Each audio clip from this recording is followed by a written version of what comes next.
so exciting to be here. Had a great day yesterday with going to the KU game. There's some of us here from Anchor playing fantasy football, so we had a fantasy football draft last night. And then I wake up this morning to the Chiefs picking up another running back, and not named Damian Williams. I knew the look.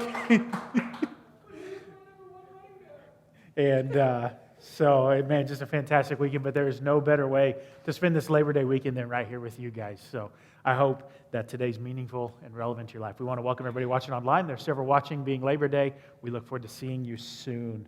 And, man, just a fantastic morning. So excited about our message today. And what are some things, just want to introduce this topic of invitation. What are some things that we in our life, we invite people to, like big events? Things like birthdays. Anybody ever have like a big birthday celebration that you send out like mass invitations and you're like creating guest lists and it's like, oh, I got this big birthday coming up. You know, I'm turning 26 this year, so I got to invite people. You know, graduations, like, right? You know, maybe your graduation was like mine, that you're like, oh, great, something is done, but yet your parents try to make this huge deal out of it. And so you have this invitation list, like hundreds of names long, full of people. You have no clue who they are. Like, some of you are smiling, but all of us, okay, you know what I'm talking about. Weddings. You're like, oh, I can only have this many people. And you look through statistics going, okay, so if I've got seating for 100, and I know only 50% of my invitation people I invite are going to show up, how many invitations should I send out? 200. Okay, we're not going to have a math lesson today. All right. Yes. What about those milestone anniversary celebrations? Like when, 25 years of marriage, 50 years of marriage. Funerals, right? We have mass invitations. And social media has revolutionized how we invite people to things, right? How many of you have ever been invited to something only by social media? Right? Yeah, all of it. I mean, if you have social media, I'm sure you've been, if you're here, you've probably been invited to something with Anchor by a social media invite.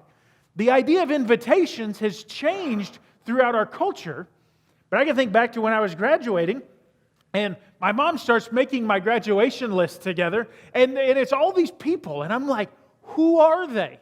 And she's like, well, so-and-so, they knew you when you were like 6. I haven't seen them in 12 years. Some of you are like, yeah, I get that. But some of you are like, wait, I have kids. I'm going to be doing the same. You're like, we do this. We have these long invitation lists. Then when Brooke and I got married, we're sitting here going, why in the world are we inviting these people? And then you get, well, you don't realize that we were invited to their kid's wedding. I wasn't. We had 600 people at our wedding, Brooke and I did. We filled 3 hotel ballrooms. It was the longest 5.5 hours of my life. Literally, we go through our wedding, right? And there's a really crazy story. Brooke tells a lot better than I do.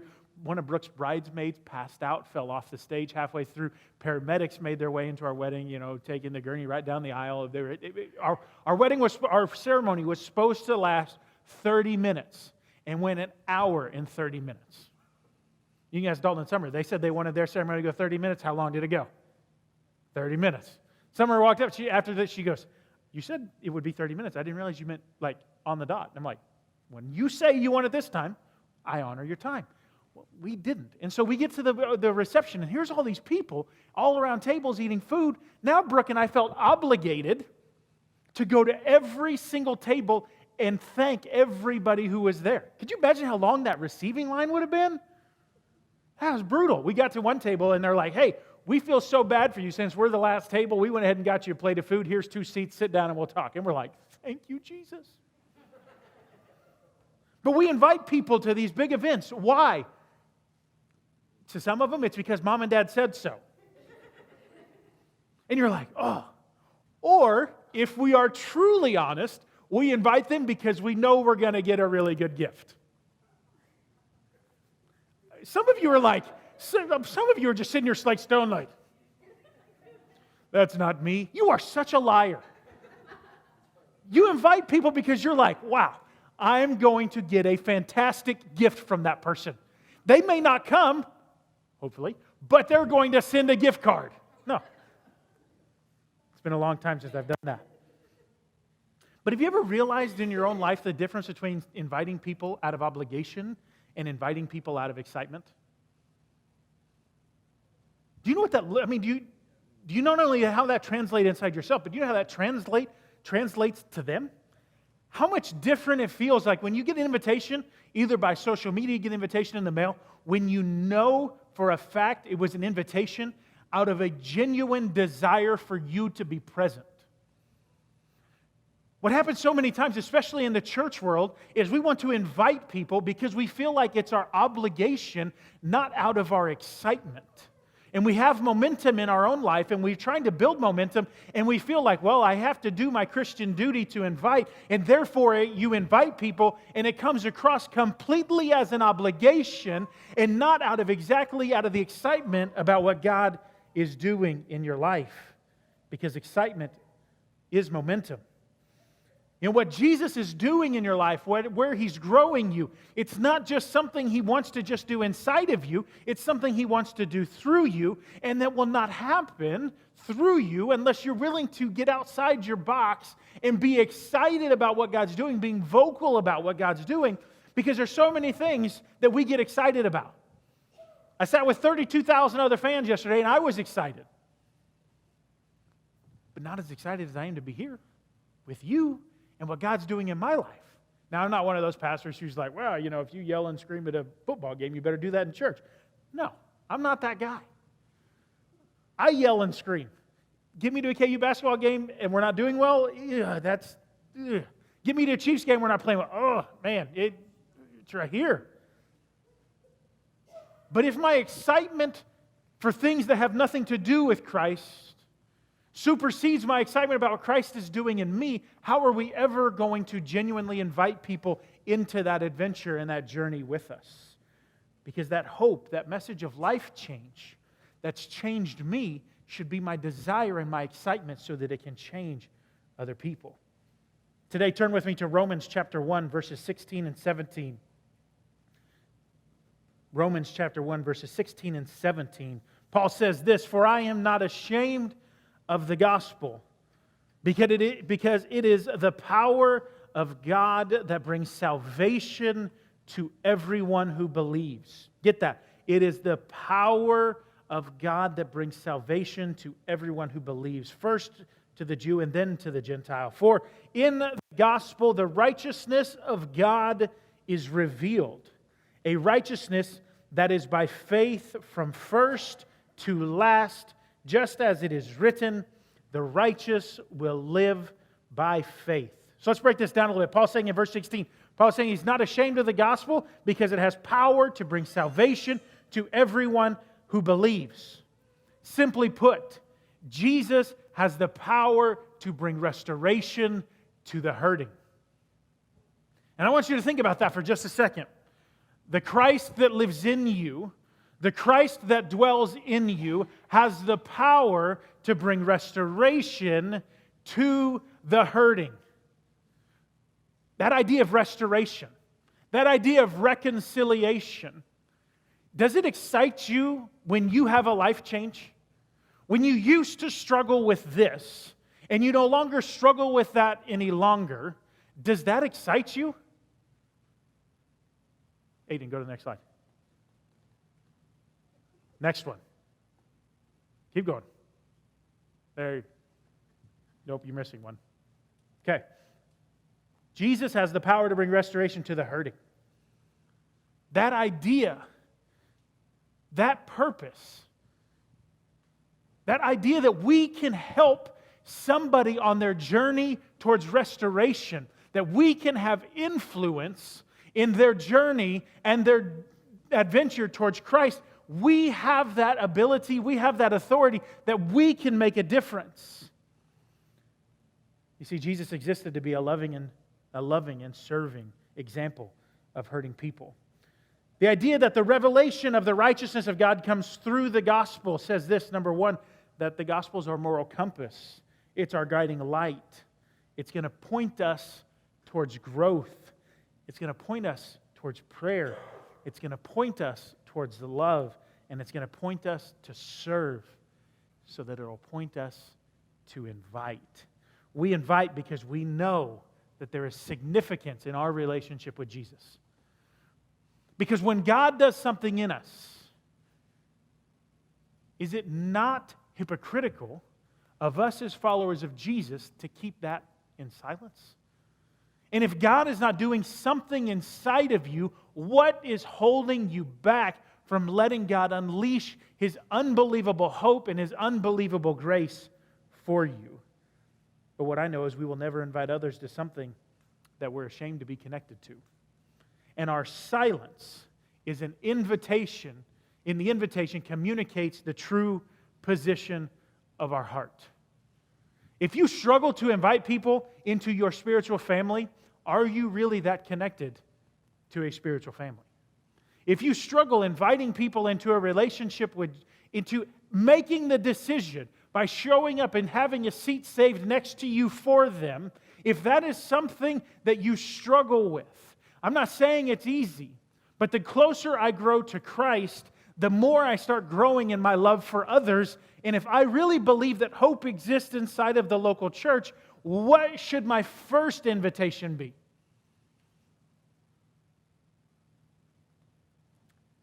Our silence is keeping us from being the people of influence that our friends need us to be. Don't be ashamed. Be proud. Don't be silent. Invite, because people are actively looking for positive influences in their life. And what more positive influence can you be in someone's life than inviting them to be your guest at church? I mean, think of the idea of positive influences. What does a positive influence look like? Positive influences are people that influence you to behave in a way that is morally, that is scripturally, that is culturally in the church correct. People who are being a positive influence aren't trying to get you to do things that are going to destroy you, are going to hurt you, are going to cause issues and destruction for other people.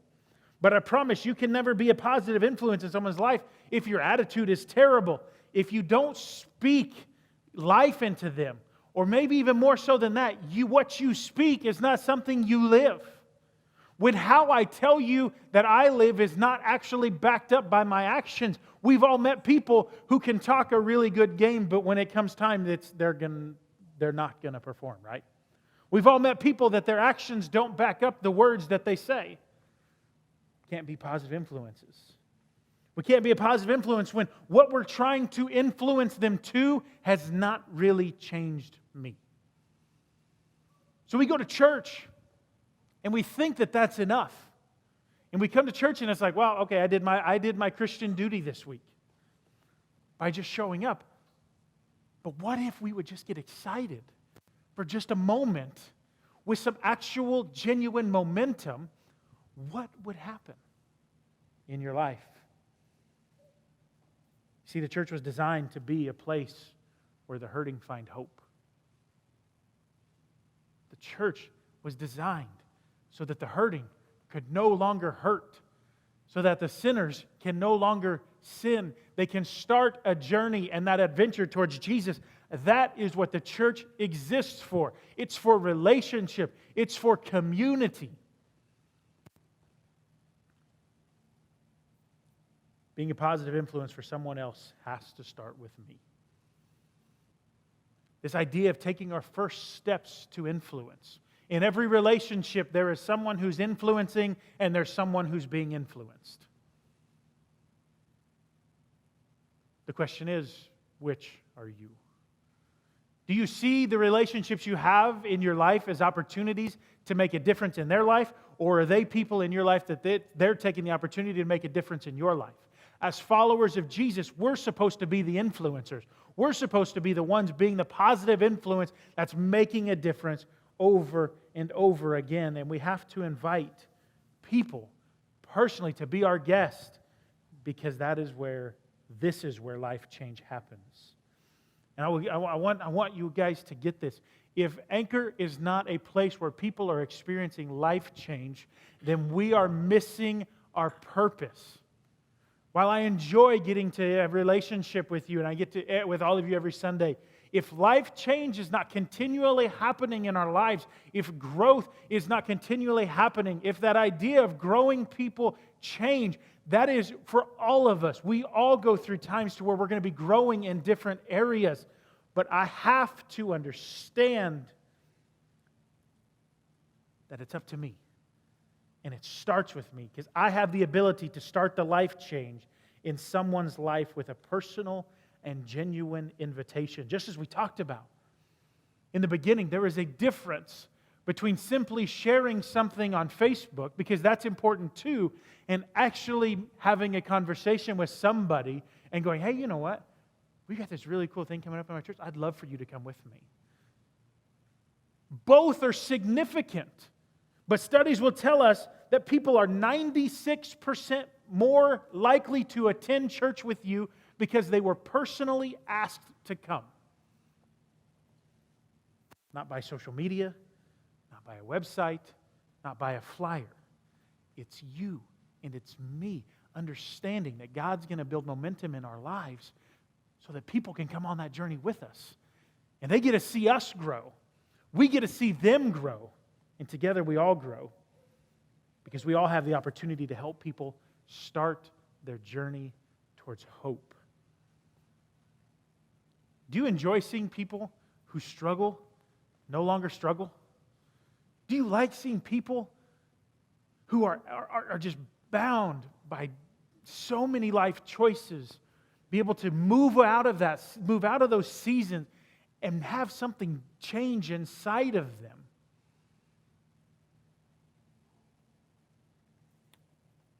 We say we enjoy it.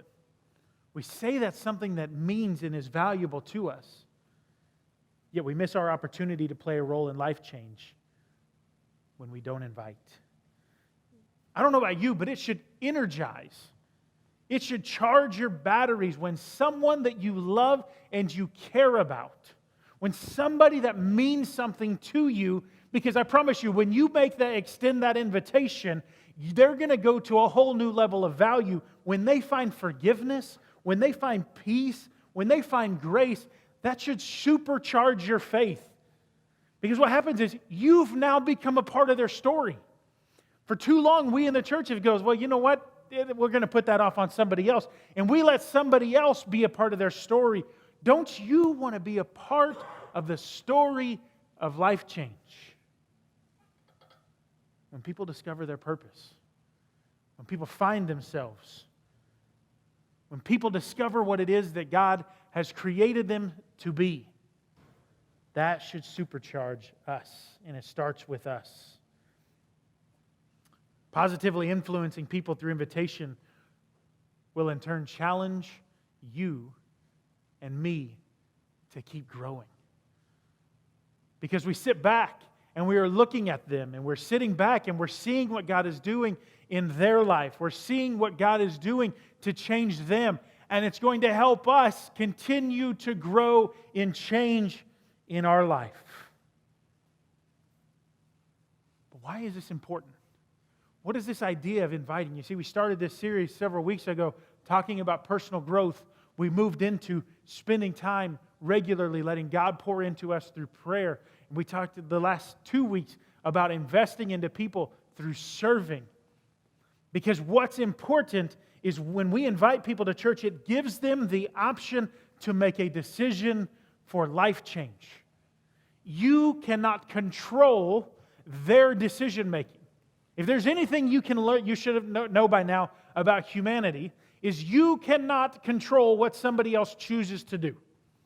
You can influence, and hopefully and prayerfully, as a follower of Christ, you will be a positive influence.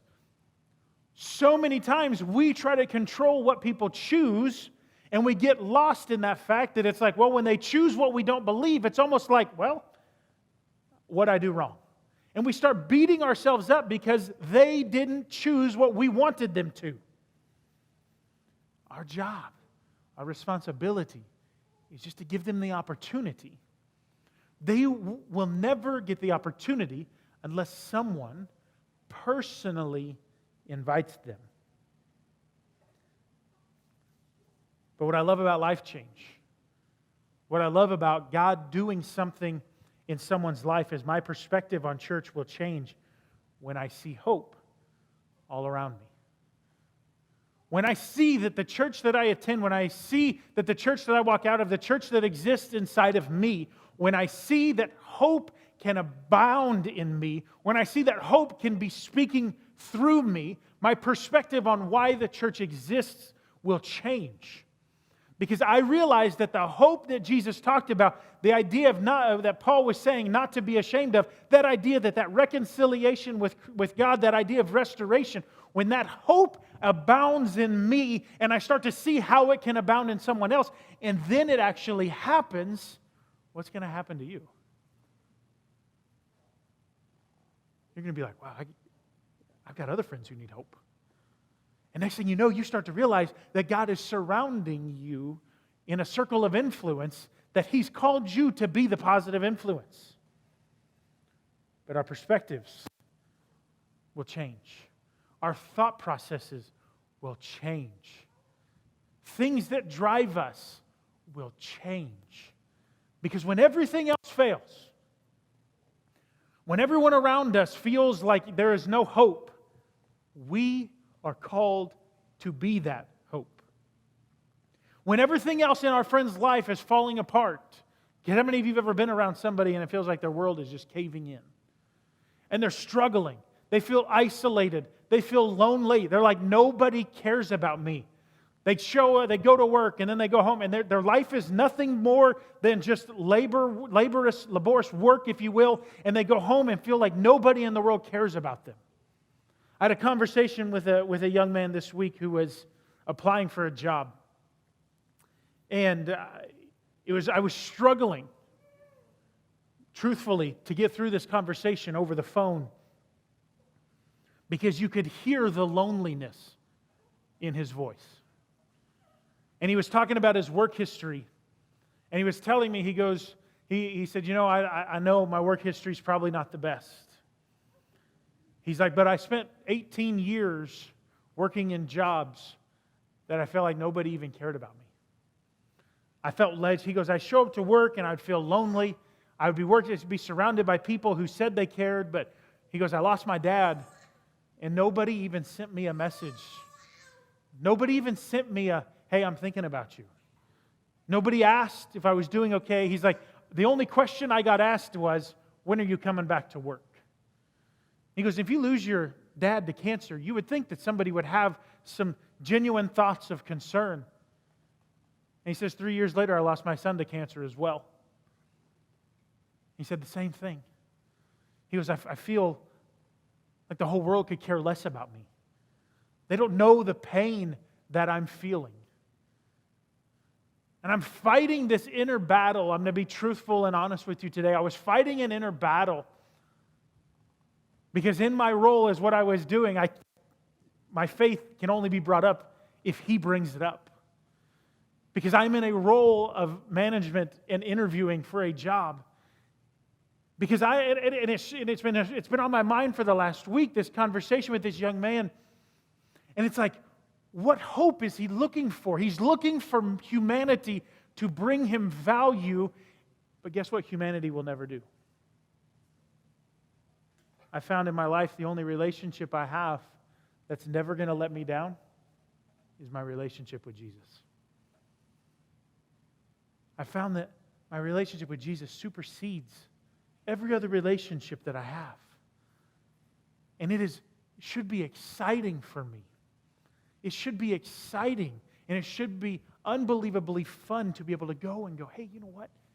The Jesus that changed me can change you. But why is it so hard for us? Why is it so difficult that in our society, in our culture, the idea of inviting people to church becomes an obstacle and not something that we're excited about? The idea of inviting people to church feels like an obligation and not an excitement. Because I'm sure all of us have people we're surrounded by that need hope. Right? Is that a fair assessment? What do we do about it? Every week we get opportunities to share hope with people. What are we doing with those opportunities? What do we do with those things? Do we just let them pass by? Do we just let them just take their course and go, well, you know what? Somebody else's issue. When God gives you an opportunity,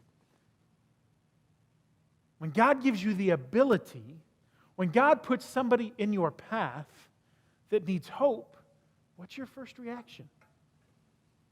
Is it to go, not today? Or, I'd rather not? Because it feels like an obligation? Because if you were truly excited about what God was doing in you, if you were truly excited about what God was trying to do through you, those would be exciting things to happen, not obligations. You would look at the people around you and not go, well, did mom and dad tell me to invite them? No. I'm inviting them because I genuinely want them to join me. Because life change is exciting. Life change should be where we start.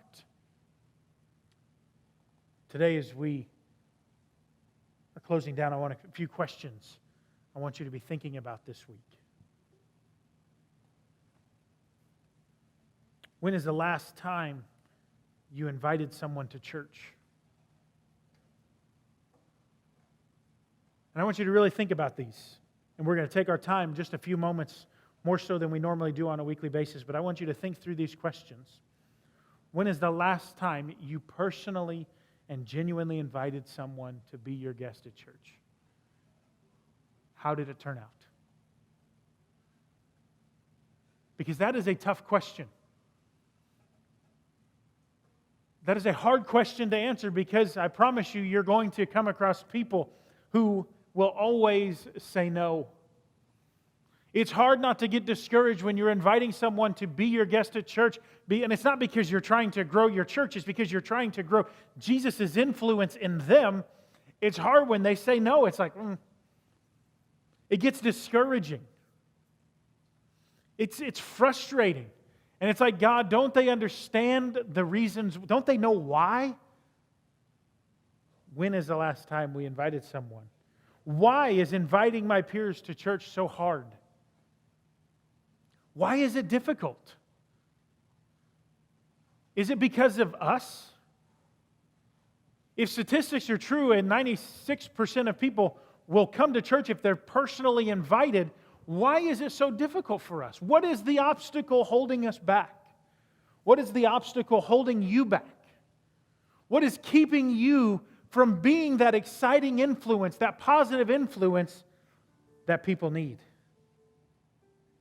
And the last one, and if you have your fillable on this question, I want you to answer this one, writing it down. Everybody grab your pen, grab that fillable. We all have one.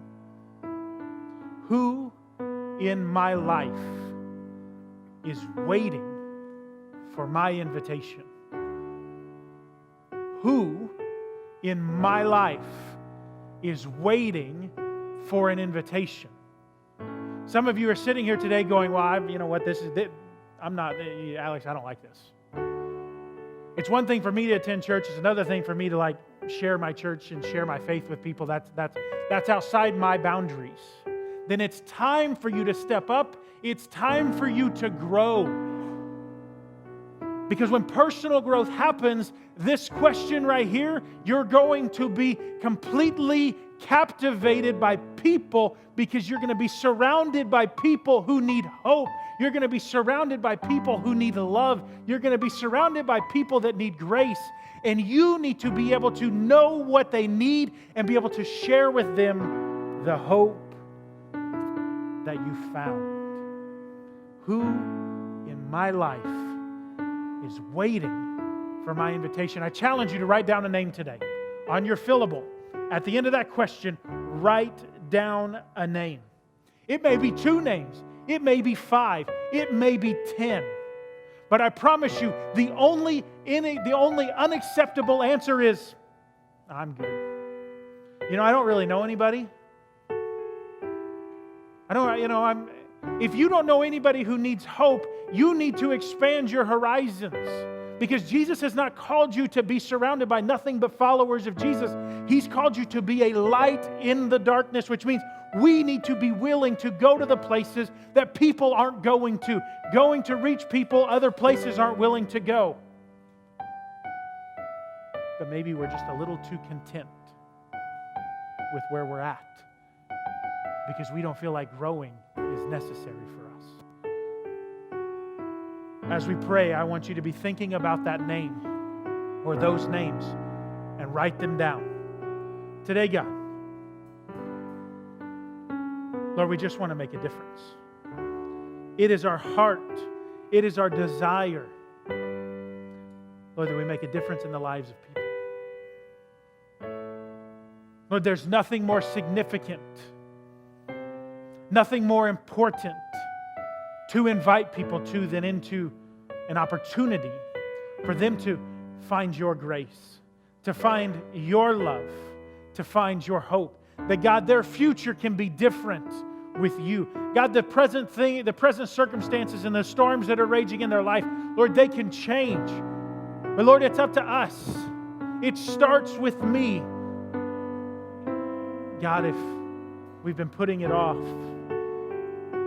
Lord, if we have been looking to other people to make the difference, that God, if we've not been capitalizing on the opportunity, Lord, help us, convict us, help us grow. Lord, give us confidence so that we know you are with us. Give us the courage to make that first step in asking the question.